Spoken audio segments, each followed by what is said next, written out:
Okay, in this video we're going to show you exactly what you get with this USB-C hub with a 17 centimeter or 19 centimeter long cable, depending on where you measure it on from and whether or not you include the plug at the end. It's made of a nice kind of metal alloy there. It's got 4 ports here. They are all blue, but 3 of them are USB 2. That's not a good start, not a good sign.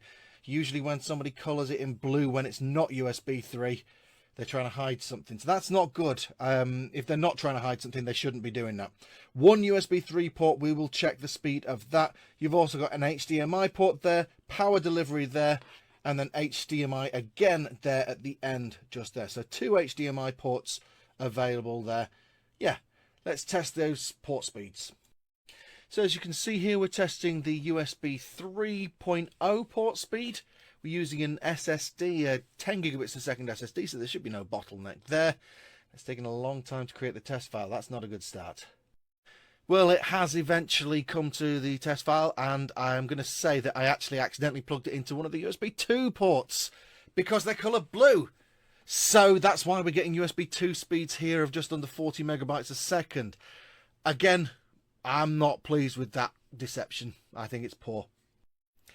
Okay, so we're now testing the USB 3 port. We're expecting much higher speeds, around 460 megabytes a second.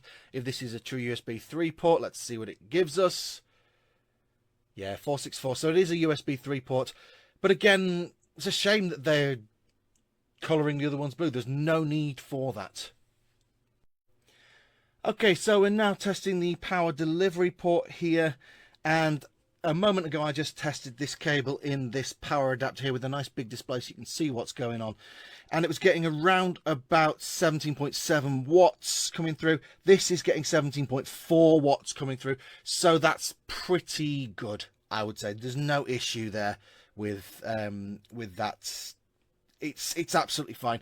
It's what you'd expect, to be perfectly honest. A little bit of degradation from adding this into the loop, but nothing to write home about. So it's working fine. The power delivery seems to be working pretty well, at least at around 18 watts.